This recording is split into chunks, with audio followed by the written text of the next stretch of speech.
Kata baginda Rasul, ada 4 golongan manusia, 4 sifat-sifat manusia yang kalau itu dilakukannya semasa hidupnya, maka akan dimasukkan ke surga dengan penuh keselamatan. Tadkhulunal jannata bisalam, kata Nabi. Apa 4 sifat manusia itu, 4 golongan manusia itu? Yang pertama, kata baginda Rasul, afsyus salam. Orang yang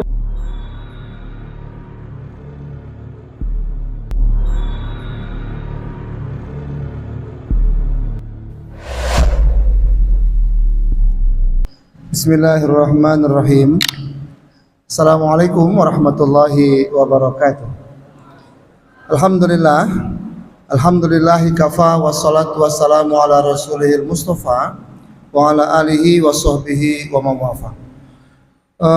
Pak Imam yang sama kita muliakan, kita doakan semoga beliau senantiasa sehat walafiat, tetap bisa melantunkan ayat-ayat suci Al-Quran di pendengaran kita, sehingga lantunan itu bisa menambah keimanan dan kerinduan kita akan kampung akhirat. Wa idza tuliyat alaihi ayatuhu zadatuhum imana.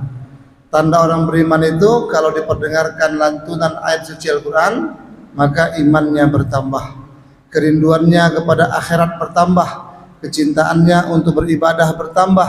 Insyaallah mudah-mudahan matinya husnul khotimah. Pak Ketua dan jajaran pengurus yang sama kita muliakan, Bapak-bapak, Ibu-ibu, jemaah subuh yang berbahagia.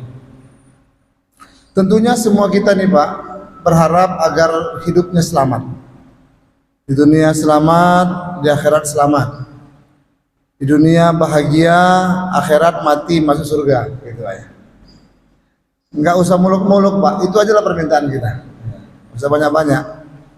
Nah tentunya Ibu dan Bapak, untuk mendapatkan itu semua perlu perjuangan, perlu pengorbanan, perlu susah payah, karena tidak akan ada keberhasilan tanpa didahului oleh perjuangan.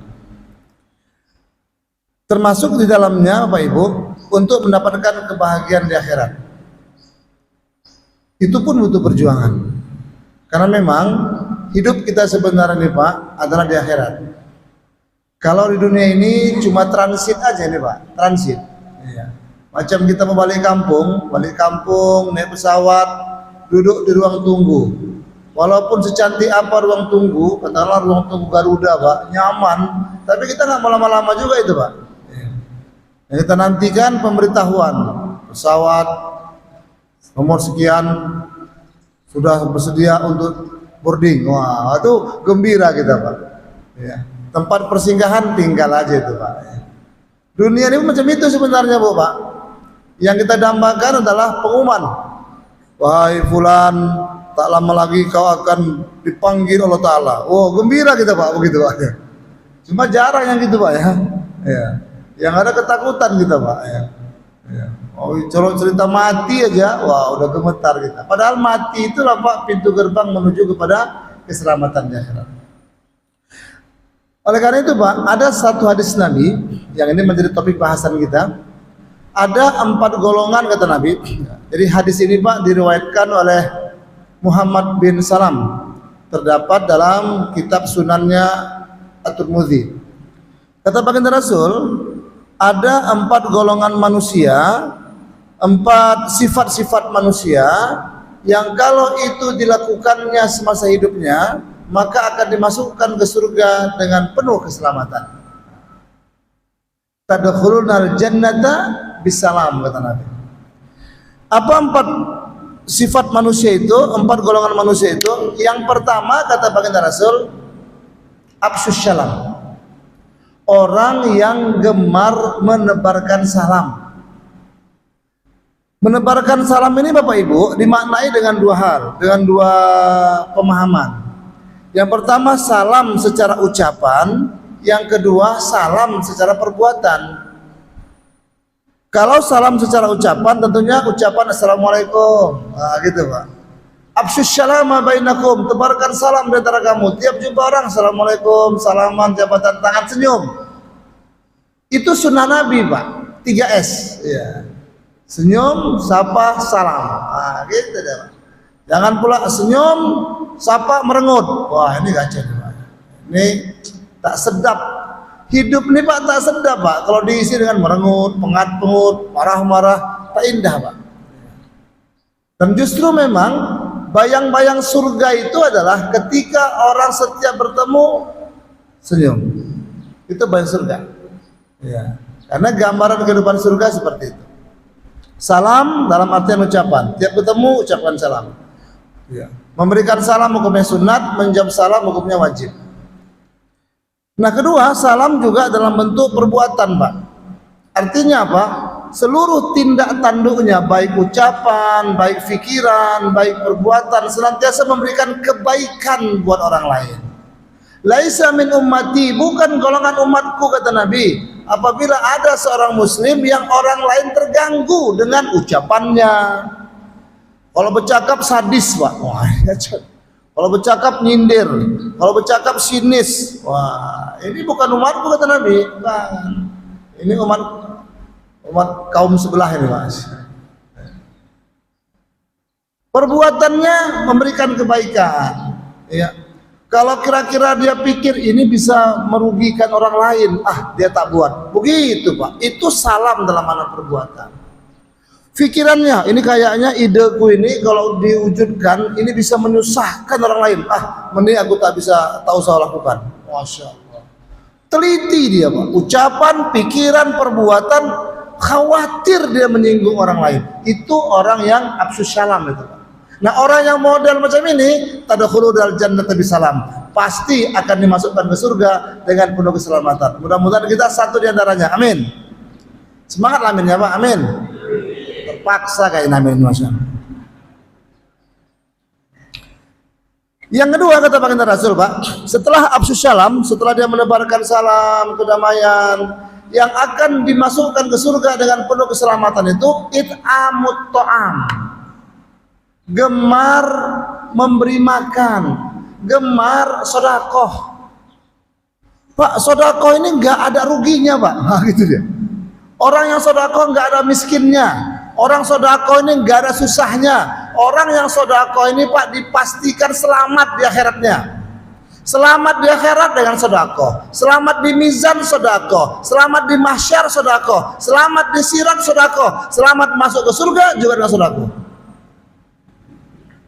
Jadi sedekah ini memang Masya Allah harus kita banyakkan Pak. Rumus sedekah ini Pak enggak sama dengan rumus matematika. Kalau matematika kan Pak semakin diberi semakin berkurang. Ya, makanya orang kalau belajar matematika Pak malas belajar bagi-bagi dia Pak. Belajar kali-kali aja Pak, ngali-ngalikan orang. Kalau bagi-bagi berkurang katanya kan. Mending nggak usah dipelajari lah katanya. Tapi sedekah ini Pak rumusnya semakin dikasih semakin nambah. Semakin diberi semakin cukup. Semakin dilepaskan semakin mendapatkan. Makanya seorang sahabat Nabi Pak, Abdurrahman bin Auf, itu kan miliarder di zaman Nabi. Sampai risau dia Pak. Macam mana cara mengurangi harta nih ya gitu. Mengurangi harta. Kalau kita kan beda Pak. Kita macam mana nambah harta ya. Abdurrahman bin Auf bagaimana cara mengurangi harta? Sampai-sampai Pak ya, ketika ada musim ini Pak, kurma gitu Pak ya, kurma gagal panen, gitu ya. Semua hasil panen kurma itu busuk semua, tak layak jual. Kata Abdurrahman bin Auf, inilah cara saya untuk mengurangi harta saya. Karena dia takut juga Pak, hisabnya berat. Itu masalahnya Pak.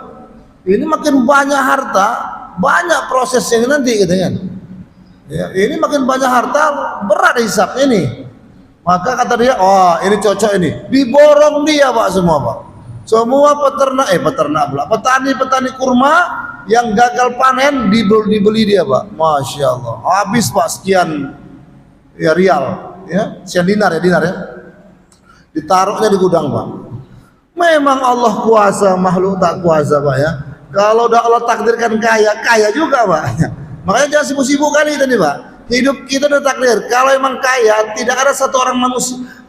Kalaupun satu orang itu ditakdirkan kaya, hatta satu dunia pun berupaya memiskinkannya, tetap hidupnya mati dengan kaya Pak. Itu rumus kehidupan tuh Pak. Ya. Sama juga, kalau Allah muliakan seorang manusia, walaupun satu dunia ini berupaya menghinakannya, tetap matinya mulia itu Pak. Akhirnya beberapa hari berselang terjadi Pak, ya, penyakit di sebuah daerah, ya kan? Dan obat yang mujarab untuk mengobati itu adalah kurma-kurma yang busuk Pak. Kurma-kurma yang tak bagus itu. Maka akhirnya sibuk orang nyari kurma busuk, ketahuanlah bahwasanya pengumpul kurma busuk adalah Abdurrahman bin Auf. Itu tak sengaja deh Pak, bukan sengaja nimbun-nimbun dia. Singkat cerita Pak, diborong lah itu Pak, Masya Allah. Kata Abdurrahman bin Auf, ini kurma busuk, tak layak dikonsumsi, kami beli. Berapapun kau minta kami kasih. Masya Allah. Abdurrahman bin Auf tidak mematokkan harga, tapi sang raja memberikan 10 kali lipat dari harga yang biasa dijual di waktu kondisi baik. Gak miskin juga deh Pak. Bapak, Ibu yang berbahagia, sedekahlah, sedekah aja. Iya. Dengan sedekah harta bertambah. It'amut ta'am. Yang ketiga kata baginda Rasul, yang akan dimasukkan ke surga dengan penuh keselamatan itu adalah wasilul arham. Orang yang rajin menjalin silaturahim. Wah, ini dia Pak. Silaturahim ini Pak, maknanya menyambung yang terputus. Kadang-kadang kan orang beranggapan Pak, saya berkunjung ke rumah Bapak, ini silaturahim. Betul, tapi itu bukan silaturahim sebenarnya. Itu ikram Pak, memuliakan. Nah, itu namanya mengakrabkan suasana. Yang silaturahim itu apa? Hubungan yang terputus, dah lama tak cakapan, dah lama tak baikan, disambung kembali. Itulah silaturahim. Silaturahim itu adalah orang yang tak baik sama kita, orang yang tak peduli kita, kita tetap baik sama dia. Silaturahim itu adalah orang yang menzolimi kita, tapi kita maafkan dia. Ah, itu Pak silaturahim. Makanya definisi silaturahim kata Nabi 3 Pak. Definisi silaturahim, tu'ti man haramak, wa ta'fu amman zolamak, wa tasilu man qata'ak. Nah, ini Pak. Ini kalau kita uraikan ini enggak semua kita lulus nih Pak. Ya, mudah-mudahan yang tak lulus orang-orang yang tak di masjid. Yang di masjid lulus semua insyaallah Pak ya. Yang pertama tu'ti man haramak, tetap memberi kepada orang tak peduli pada kita.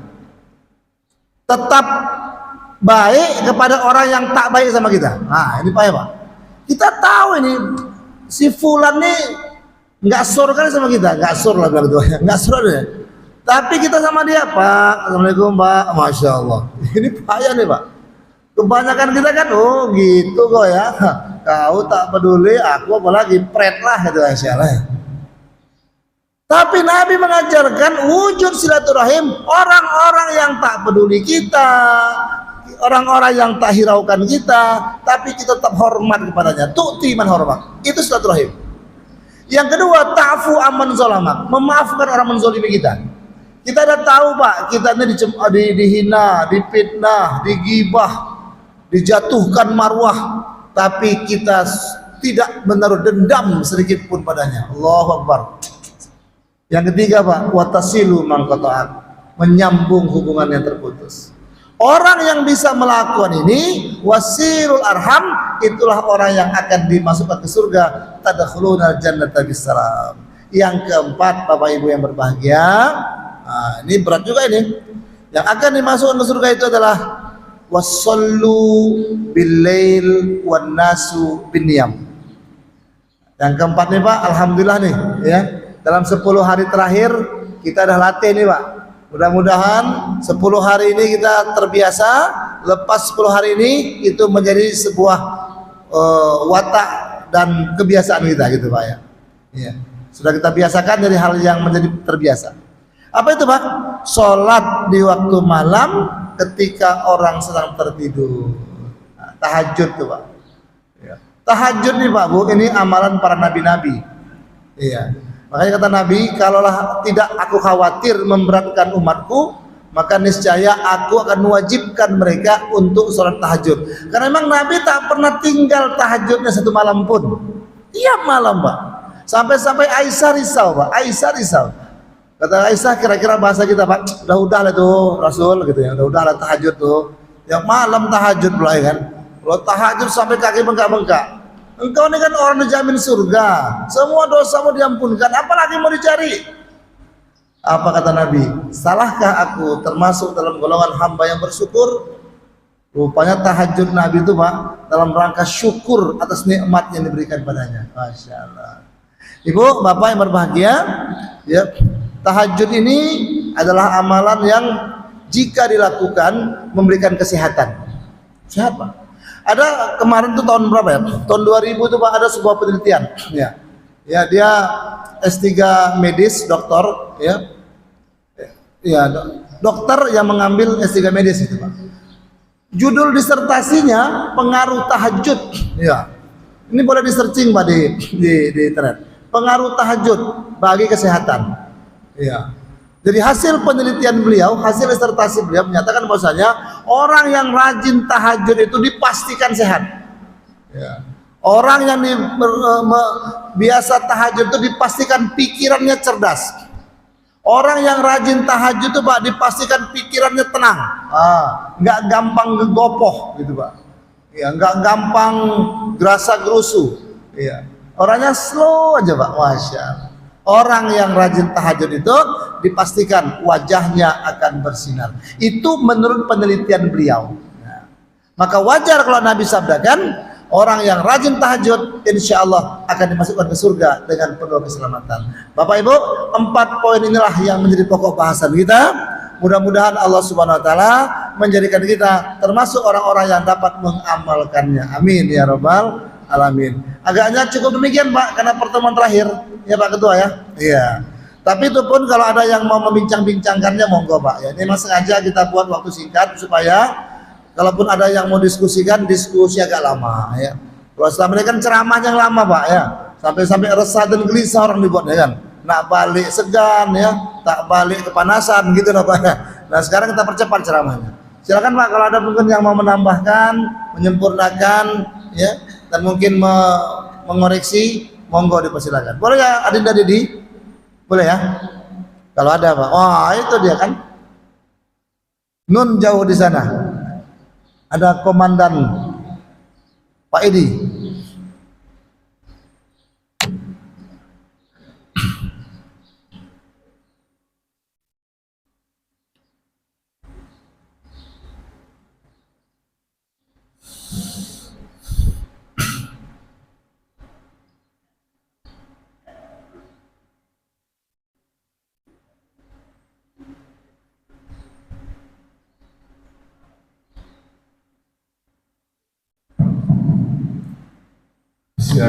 Assalamualaikum warahmatullahi wabarakatuh. Waalaikumsalam.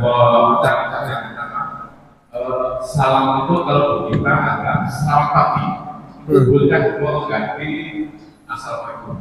Dan assalamualaikum itu kalau kita ketemu orang non Islam apakah boleh diucapkan? Yang kedua, akhirnya sholat tahajud itu jam berapa? Terima kasih. Assalamualaikum warahmatullahi wabarakatuh. Waalaikumsalam warahmatullahi wabarakatuh. Masya Allah, pertanyaan ini bagus sih Pak ya. Karena sekarang orang kadang-kadang segan Pak dia, malu dia ucapkan salam. Kalau anak muda, Gen Z, ya salamnya lo coy, ya kan? Itu Gen Z Pak, Gen Z, ya kan? Apa rasanya macam soalim gitu Pak ya. Padahal Bapak Ibu, ucapan assalamualaikum itu ucapan yang memberikan keselamatan paripurna selama-lamanya. Maka itu jangan yang sudah paripurna disempitkan dengan temporary gitu loh Pak. Dengan kata-kata selamat pagi, itu temporer Pak. Pagi aja yang selamat, siang tak selamat lagi deh Pak. Selamat siang, itu temporer Pak. Tapi kalau assalamualaikum itu keselamatan yang permanen. Assalamualaikum, keselamatan bagi kamu selama-lamanya. Warahmatullah, dan Allah memberikan rahmat kasih sayangnya kepada kamu. Wabarakatuh, Allah memberikan keberkahannya padamu. Bukan main tuh Pak.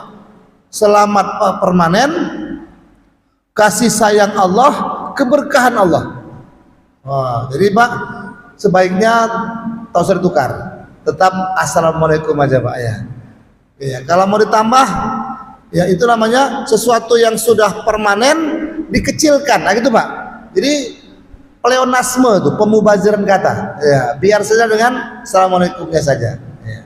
Apalagi sampai ini mohon izin Pak ya. Jangan pula assalamualaikum itu ya apa namanya itu? Ditambah-tambah dengan apa ya? Salam 6 keyakinan gitu. Ini kacau lagi nih Pak ya. Ini blunder ini. Karena assalamualaikum itu sebenarnya ucapan yang general. Tidak hanya untuk orang muslim loh Pak sebenarnya. Tapi nanti kita bahas di pertanyaan kedua ya. Tapi jangan tapi Pak itu berbeda dengan beberapa ucapan salam dari agama lain yang itu memang khas identik dengan agamanya. Om Swastiastu, Namo Buddhaya, itu Pak ya. Itu adalah ucapan yang memang hubungannya dengan akidah satu agama tertentu.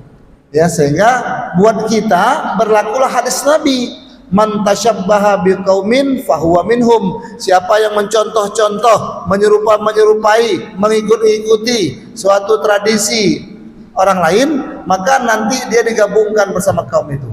Maka saran saya Pak, mohon izin Bapak-bapak yang jadi pejabat ya, kalau assalamualaikum aja lah udah Pak ya. Enggak usah pakai 6 salam itu Pak, Masya Allah. Cukup assalamualaikum warahmatullahi wabarakatuh. Nah, gitu deh. Nah, kemudian bolehkah kita mengucapkan salam buat non-muslim? Nah, kronologis historisnya Pak, ada hadis begini. Ketika Nabi mengucapkan salam kepada orang Yahudi, nah gitu kan? Ya. Nabi mengucapkan, sorry, ini menjawab ya, ini konteksnya menjawab ya. Kalau memberikan salam boleh aja Pak, memberikan salam boleh. Itu artinya kita memberikan kebaikan buat orang lain. Islam itu rahmatan lil alamin. Islam itu penebar kasih sayang kepada semua umat. Maka kalau sifatnya ini apa namanya itu Pak, masal gitu Pak, ya walaupun mungkin ada agama lain, kita tidak terlarang mengucapkan assalamualaikum warahmatullahi wabarakatuh. Nah itu Pak. Tapi kalau untuk menjawab, ada kasus di mana ya Nabi suatu ketika menjawab salam orang Yahudi dengan ucapan waalaikum. Waalaikum Pak, ya. Bukan waalaikumsalam. Wah, itu kejam itu Pak ya. Kecelakaan bagi kamu. Enggak. Islam tak pernah mengajarkan penebar kecelakaan. Iya, enggak ada itu Pak. Yang Nabi jawab waalaikum, dan demikian juga buatmu. Ditanya, ya Rasul, kenapa kau jawab waalaikum? Ya, aku tahu dia itu mengucapkan salamnya main-main. Nah gitu Pak ya. Kan Nabi itu kasyaf. Aku tahu dia itu mengucapkannya itu ngejek gitu kan. Ya, dia bilang assalamualaikum tapi nadanya maksudnya ngejek. Maka aku jawab dengan waalaikum yang maknanya demikian juga buat kamu. Kalau kau melakukan itu dengan baik, kebaikanlah buat kamu. Kalau kau mengucapkan itu dengan ejekan, maka ejekan juga akan kembali kepadamu. Begitu dia Pak. Jadi kalau agama lain mengucapkan assalamualaikum, kita jawab waalaikum. Ya, tapi kalau kita mengucapkan kepada orang lain, boleh Pak dengan assalamualaikum warahmatullahi wabarakatuh. Demikian Pak ini. Masya Allah ya. Jadi supaya kita ini pun tak eksklusif Pak, ya kan? Jangan pula eksklusif sangat. Assalamualaikum, ucapan salam hanya untuk orang Islam. Oh tidak Pak, itu general. Karena Islam hadir bukan eksklusif. Islam hadir agama yang rahmat untuk sekalian alam. Maka ucapan-ucapan dalam Islam juga adalah ucapan general, berlaku untuk semua umat, insya Allah. Itu Pak ya. Alhamdulillah. Wallahu a'lam bishawab. Waktu Abdul. Oh iya. Kita juga panggil Ustaz. Baik. Ibu dan bapak yang berbahagia, kalau kita mengacu kepada ayat tentang dalil tahajud, yaitu surah Al-Muzammil ya. Ya ayyuhal muzammil qumil laila illa qalila. Wahai orang berselimut, bangunlah kamu di waktu malam ya di sepertiga terakhir. Ya. Maka tahajud itu Pak sebaik-baiknya di ujung-ujung malam, menjelang makan sahur. Nah gitu Pak. Iya. Sehingga Nabi SAW biasanya setelah tahajud dia tak tidur lagi tuh Pak. Kalaupun ada riwayat Nabi itu setelah tahajud tidur-tiduran, tidur di masjid tapi sambil bertelekan tangan. Nah gitu Pak. Nah, supaya jangan terbablas sampai kepada waktu subuh. Jadi tahajud Nabi itu Pak di ujung-ujung. Tapi bukan berarti salah kalau kita mau melakukannya di awal. Ya. Dengan di ujung itu Pak, insya Allah nggak terganggu aktivitas. Karena kita sudah tidur dulu, makanya Pak, tahajud itu bagusnya diawali tidur dulu. Ya tidur dulu secukupnya 2 jam 3 jam, bangun di penghujung malam jam 3, maka tahajudlah sampai waktu subuh. Dan jangan tidur lagi Pak. Kalau tidur selepas tahajud itu rawan Pak, rawan ya. Yang ada bangun jam 7 aja Pak insyaallah. Ya, jadi setelah tahajud jangan tidur. Itu pede ya. Ambil jam 3 Pak, jam 3 di ujung-ujung malam insyaallah ya. Itu akan menjadi menambah kesehatan tubuh kita. Allah a'lam bishawab. Iya Pak. Ini orang tua saya nih. Siap dah. Waalaikumsalam warahmatullahi.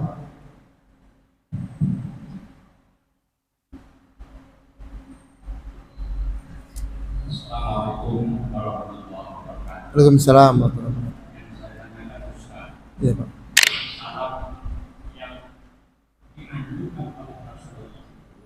Assalamualaikum warahmatullahi wabarakatuh. Iya. Tapi ada yang Oh. apakah itu boleh Iya. atau kemudian yang kedua ini kita berbarang insyaallah Iya. apa yang seharusnya ucapan saat kita tinggal ini Iya. apa kata-kata itu mana yang bisa karena banyak beredar di medsos ini salah tidak menuju ke situ dan juga ragu dari mana yang benar. Terima kasih. Assalamualaikum. Waalaikumsalam warahmatullahi wabarakatuh. Terima kasih Anda. Bismillah. Bapak Ibu, dalam hadis dikatakan ucapan salam yang diajarkan Nabi Assalamualaikum warahmatullahi wabarakatuh. Ya. Adapun ta'ala itu kan dinisbatkan kepada pengagungan. Artinya yang maha tinggi. Ya. Assalamualaikum warahmatullahi taala wabarakatuh. Jadi menisbatkan Allah dengan sifat yang maha tinggi. Sama juga Allah Azza wa Jalla, Allah Subhanahu wa taala, Allah Jalla Jalaluh dan seterusnya. Ya sebenarnya kan kalimat Allah cuma Allah saja. Seperti mana Pak ada ya? Nah, itu Pak yang sini ya, Allah ya. Di situ ya. Allah tahu Pak. Tapi kenapa orang sebut menyebutkannya Allah Subhanahu wa taala? Allah Jalla Jalaluh, Allah Jalla Sanahu, macam-macam Pak. Nah itu nisbat pengagungan. Boleh Pak.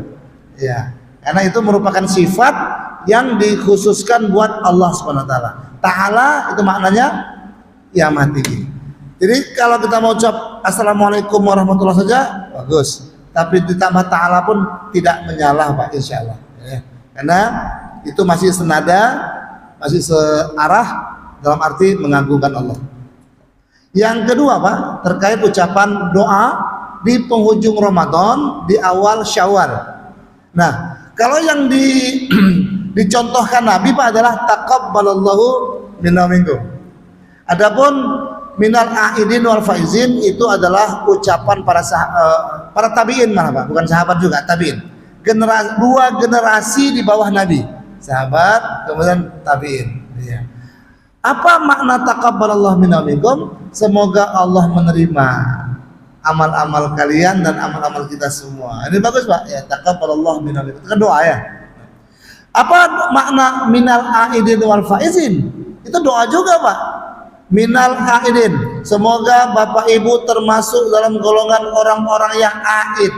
Kan kalau kita bedah Pak, kita breakdown, itu kan 4 kata itu. Minal aidin wal faizin ya. Min itu dari ya, berarti bermakna mudah-mudahan Bapak Ibu termasuk golongan dari. Aidin berasal dari kata aid, itu jamaknya. Aidin orang-orang yang kembali. Aid itu kembali, aidin orang-orang yang kembali, jamak muzakkar salim namanya. Jadi mudah-mudahan Bapak Ibu termasuk dalam golongan orang-orang yang kembali. Kembali ke mana? Ke fitrah. Makanya kan hari rayanya disebut Idul Fitri. Penyebutannya pun Pak sebenarnya Idul Fitri itu bukan Idul, bukan Idil. Nah, gitu ya. Kita kadang-kadang kan pakai asal sebut aja Pak, Idul, Idil. Jangan bedul pula Pak. Bedul ada kacau lagi Pak. Idul. Asal katanya aid. Aid itu kembali, Pak. Aidul Fitri, kembali ke suci. Minal aidin, mudah-mudahan Bapak termasuk orang-orang yang kembali. Nah, wal itu artinya dan. Faizin, faizin itu berasal dari kata faiz. Faiz itu beruntung. Faizin jamaknya orang-orang yang beruntung. Jadi dengan kata lain sebutan Bapak, ucapan minal aidin wal faizin jangan diterjemahkan mohon maaf lahir batin. Ini yang keliru nih, Pak. Buat WA, kami mengucapkan minal aidin wal faizin, mohon maaf lahir dan batin. Ditanya Pak sama hampir sebagian orang, apa arti minal aidin wal faizin? Mohon maaf lahir batin. Karena biasanya dua kata itu disanding, Pak, ya. Padahal tidak, ya. Ya. Artinya adalah doa. Jadi itu adalah ucapan yang diviralkan, bukan di viral lain konteksnya, apa namanya itu, dimunculkan oleh kalangan tabiin, Pak. Nah, boleh, karena isinya doa. Yang penting jangan diartikan mohon maaf lahir batin, itu aja pokoknya, Pak. Dia ada arti khusus. Gitu ya Anda ya, Masya Allah. Ya, Ustaz. Waalaikumsalam warahmatullahi wabarakatuh.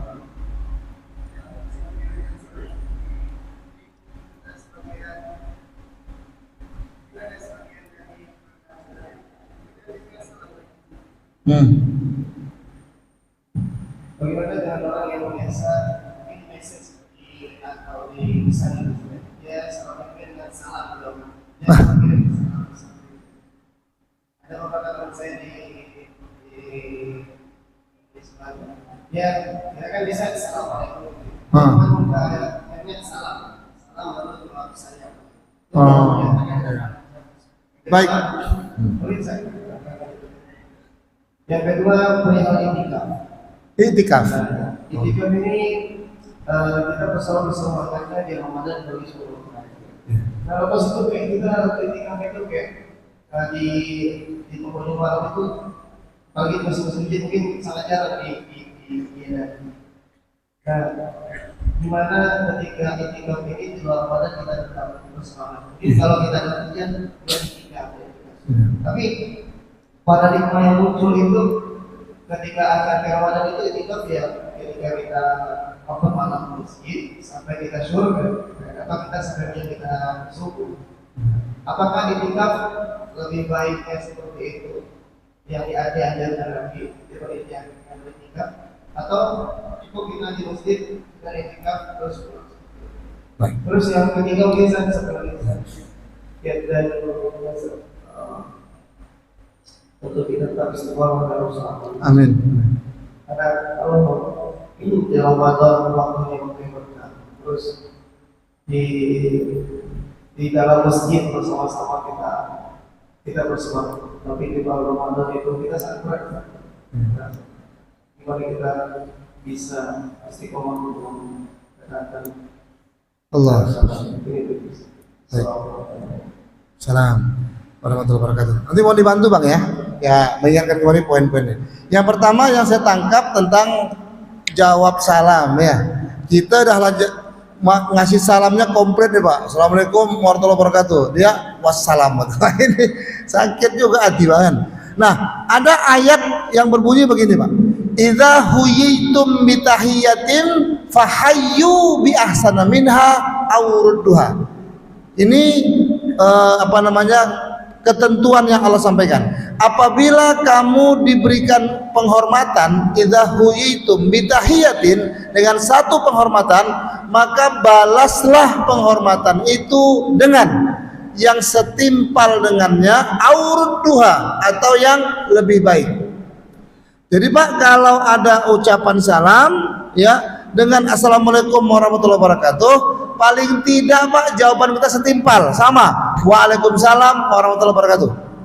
Kalau hanya wassalam saja Pak, itu kan berarti makin kecil.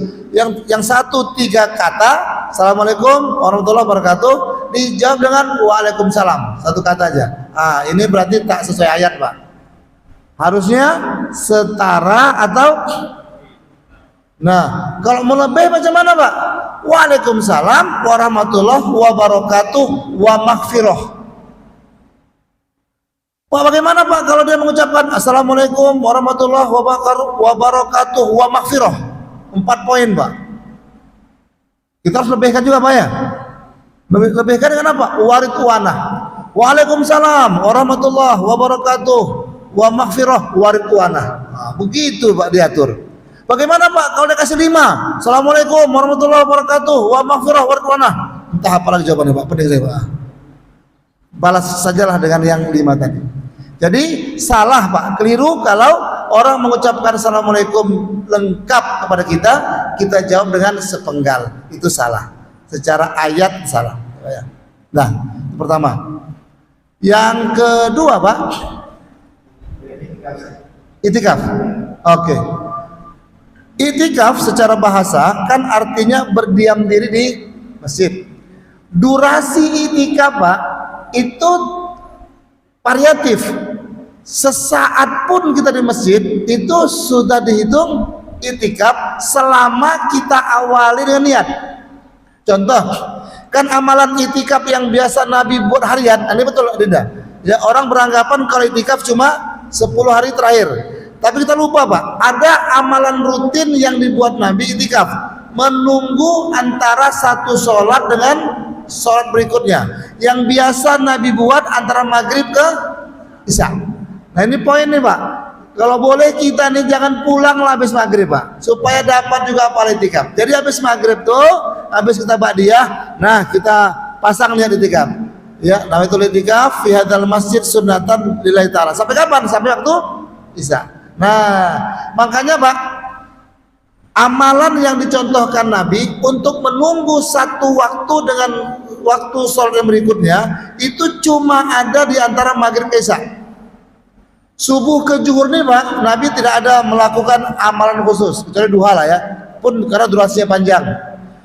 Zuhur ke asar tidak ada amalan khusus, asar ke maghrib tidak ada amalan khusus, isya ke subuh apalagi ada amalan khusus apa? Tidur. Yang ada amalan khusus Nabi dari maghrib ke isya, apa itu Pak? Sholat sunat awabin. Nah ini Pak, sholat sunat 6 rakaat. Setiap 2 rakaat salam bangkit, 2 rakaat salam bangkit sampai 6. Nah, surah yang dibaca Al-Kafirun yang pertama, rakaat kedua Al-Ikhlas. Itu menunjukkan Pak, maghrib ke isya memang kita dianjurkan untuk iktikaf. Ya, Pak, berdiam diri di masjid. Ya, mudah-mudahan kita semua bisa mengamalkannya Pak ya. Maghrib isya enggak usah pulang. Insya Allah. Kerjakan sholat awabid 6 rakaat. Apa fadilahnya? Kata Nabi Pak, siapa yang mengerjakan sholat awabid 6 rakaat, maka Allah akan hapuskan semua dosanya walaupun sebanyak buih di lautan. Allahu Akbar. Ya. Jadi kita pulang isya itu Pak macam bayi gitu Pak, ya. Bayi kolot. Bayi yang sudah tua tapi dosanya Allah hapuskan. Kenapa? Awabid. Pak, bagaimana Pak kalau di masjid itu ada kajian macam dia lusuhkan? Nah, di dalam amal itu Pak ada stratifikasi amal. Ada stratifikasi amal. Ada dakwah, ceramah ya. Ada sholat sunat, ada zikir, ada baca Quran, ada zikir. Ini stratifikasinya begitu Pak, tingkatannya begitu. Jadi kalau ada orang yang sedang zikir, ya Pak ya, kemudian masuk ceramah, zikirnya tunda Pak. Dahulukan ceramah dengan tausiah karena itu paling tinggi. Jangan pula kawan tuh ceramah kita zikir di belakang, masya Allah. Gak boleh deh Pak. Fokus tinggalkan zikir. Itu sudah melebur dia dalam amal dakwah. Termasuk Pak kalau sedang sholat. Ini sedang sholat. Awabin tadi Pak ya. Kita mau awabin nih. Rupanya ada jadwal kajian. Tangguhkan Pak sholatnya. Leburkan dalam dakwah ceramah. Karena itu amal paling tinggi. Nah gitu dia Pak ya. Jadi kalau ada kajian, tahu sawabin, dengar kajian. Kalau nggak ada kajian, awabin. Kesimpulannya, itikaf itu adalah amalan harian, tidak hanya adanya di bulan Ramadan. Tiap waktu pun bisa itikaf Pak kita. Ya. Mungkin Bapak dari zuhur ke asar malas pulang, ya kan? Di kantor mungkin ya mungkin di kantor lah, malas ke ruangan, di musola aja lah. Niat itikaf Pak, nawaitul itikaf fi hadzal masjid sampai jam 3 asar baru pulang. Nah, itu pun dari hitung itikaf. Ya. Yang ketiga tadi Allahu Akbar. Oh ini agak berat nih Pak Imam. Istiqomah. Istiqomah ini Pak Imam amalan yang dilakukan secara terus menerus. Pak Bu, sebenarnya fitrah kita ini Pak orang baik. Allah ciptakan kita dalam keadaan baik. Kita ini Pak gemar buat baik, ya, dan suka kepada kebaikan. Tapi kenapa orang dikasih kebaikan nggak mau Pak? Kira-kira gitu kan? Ya. Tahu deh itu Pak, ya. 10 malam terakhir ini baik. Diajak, ayo Pak kita. Aduh, gimana ya? Memang itikaf itu bagus, tapi cuma banyak Pak. Padahal dia tahu tuh.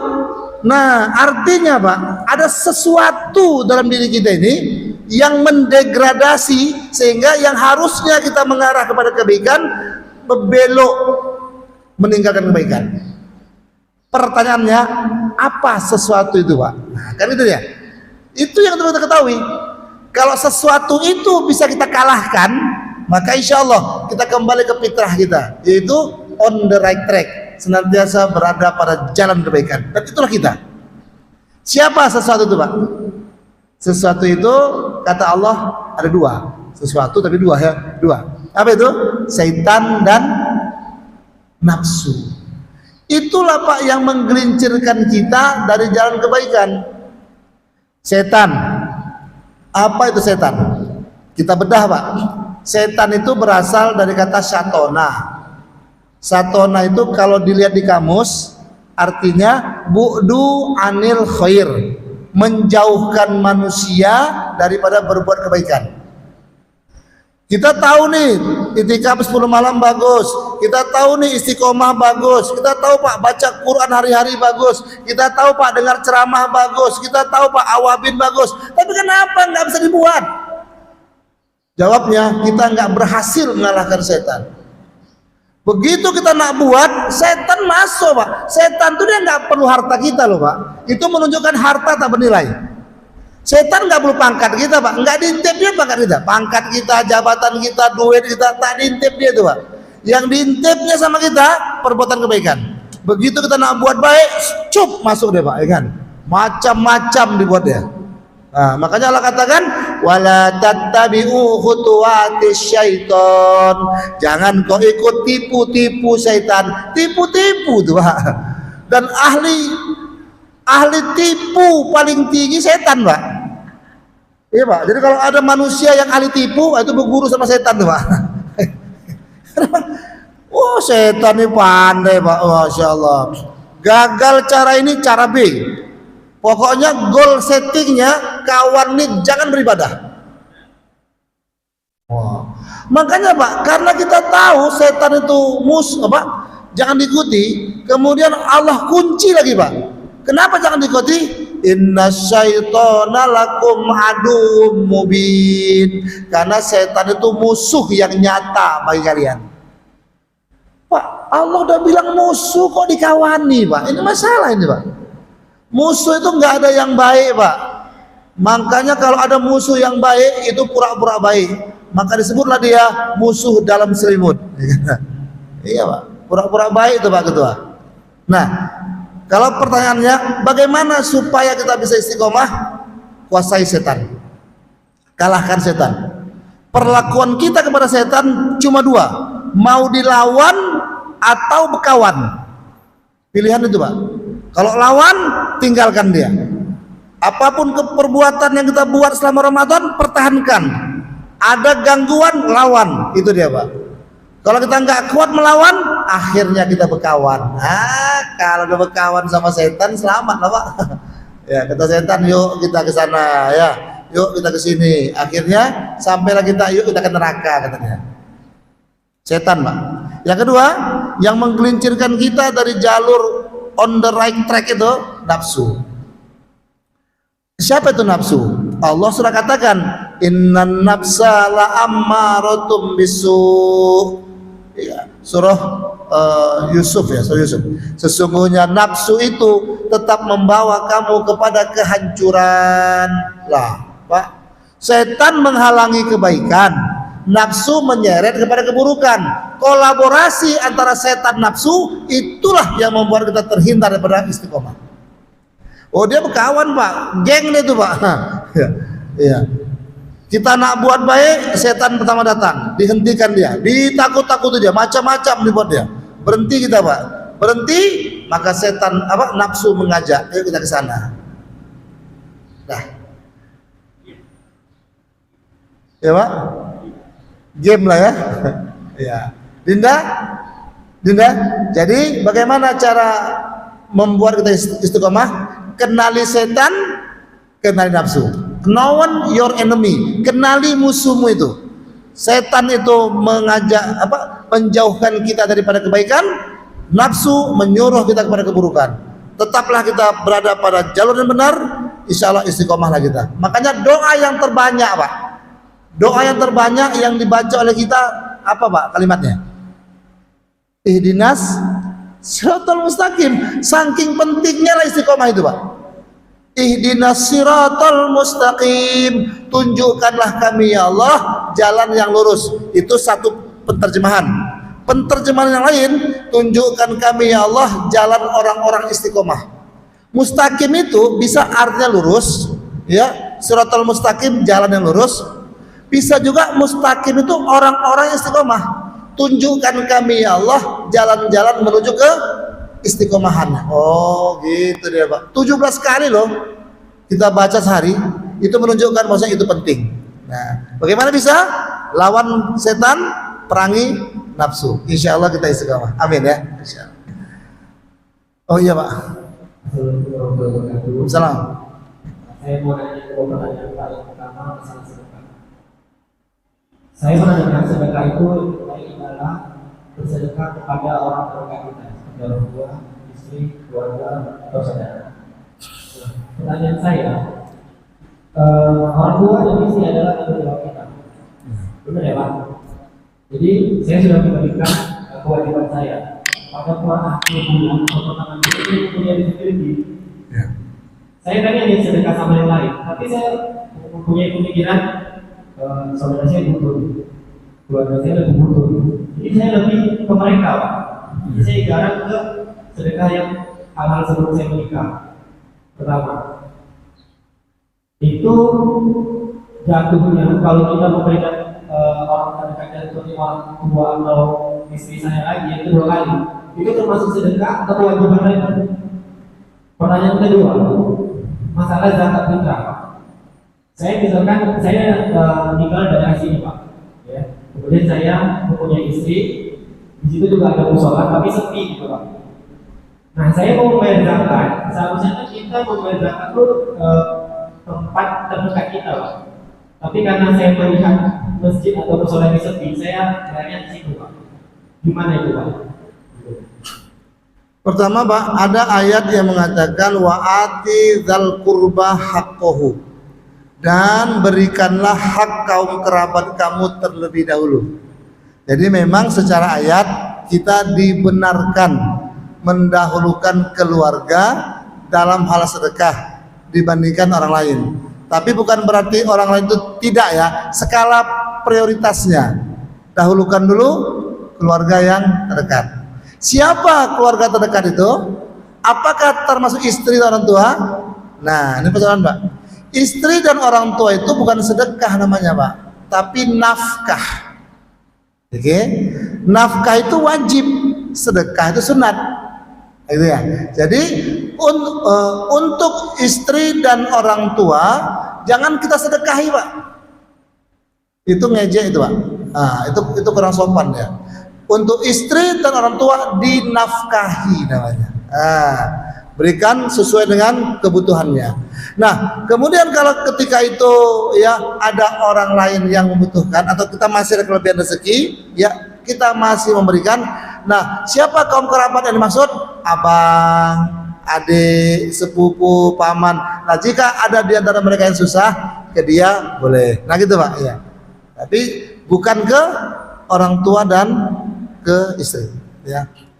Nah, yang kedua terkait bayar zakat. Ada hadis Pak mengatakan mekanisme zakat itu tu'khadhu min aghniyaihim faturaddu ala fuqaraihim. Ambillah zakat itu dari orang-orang kaya di antara mereka dan kembalikan kepada orang miskin di antara mereka.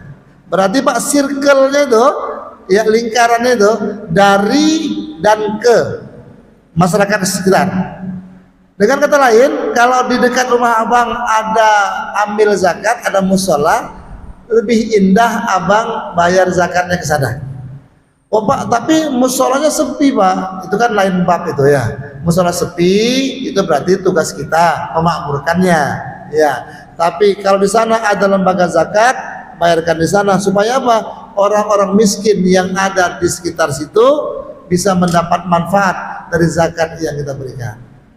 Saran saya, bayar zakatnya ke musola yang terdekat dengan rumah kita. Gitu Bang ya. Nah, jadi poin dari yang pertama tadi, nafkah dan sedekah, itu kita garis bawahi. Orang tua, suami, istri bukan sedekah, tapi nafkah. Fokuskan dulu ke dia. Nah, baru kemudian kelebihannya boleh sedekah. Nah, orang lain yang jauh boleh, orang dekat boleh. Dekat siapa? Abang, adik, paman dan seterusnya. Gitu jawabannya Pak.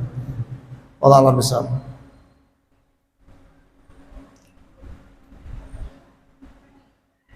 Oh iya Bu, waduh, ini udah masuk ke ibu-ibu ini makin panjang lah nih Masya Allah. Ya, Adinda, Mik Dinda. Ya.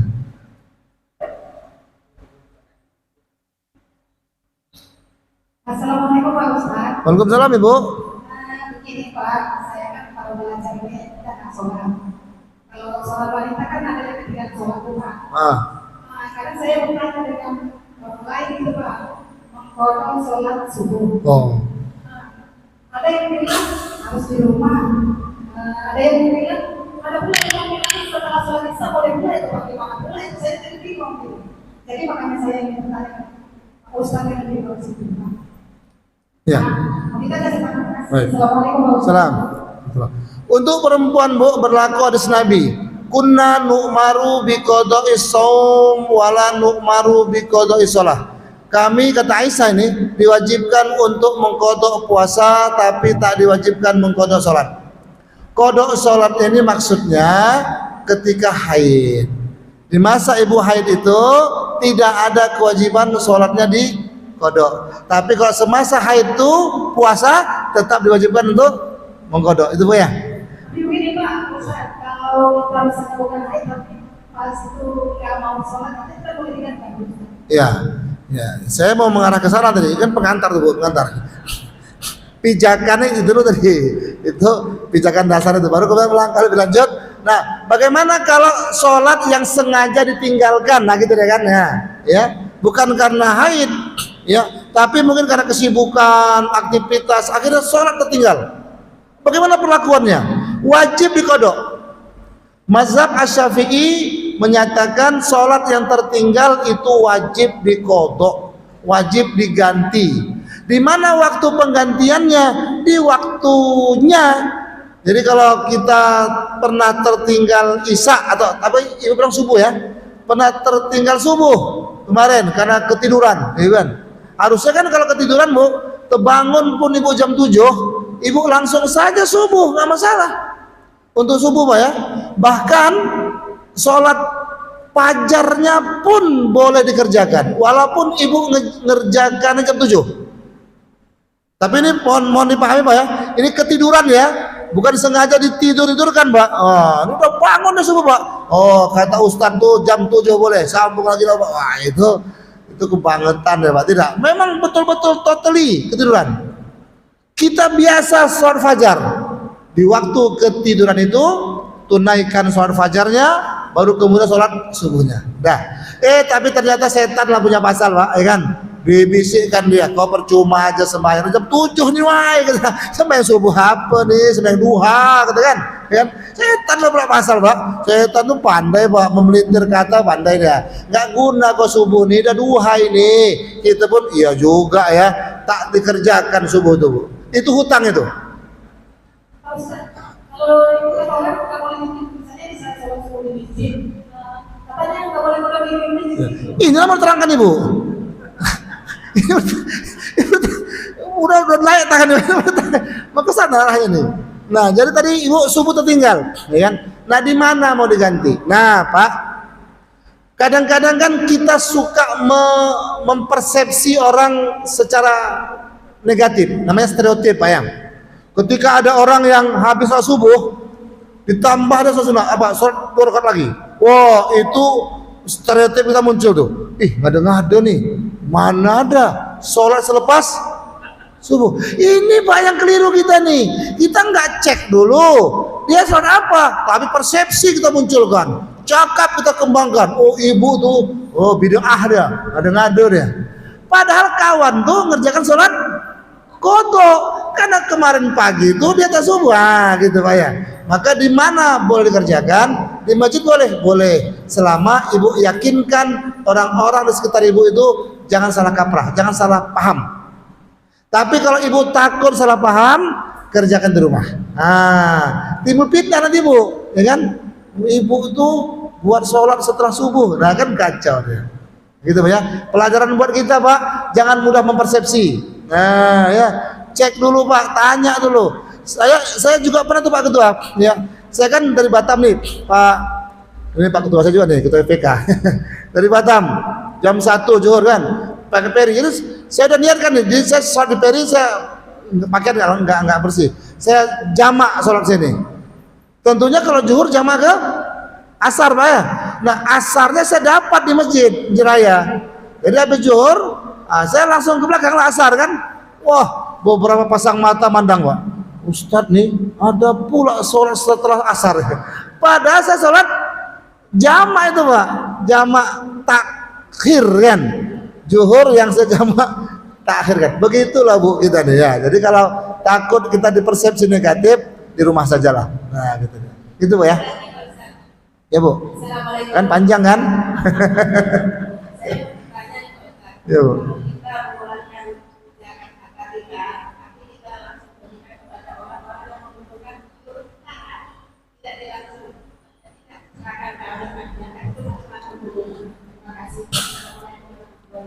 Kalau ditanya bagaimana hukumnya Bu, sah ya.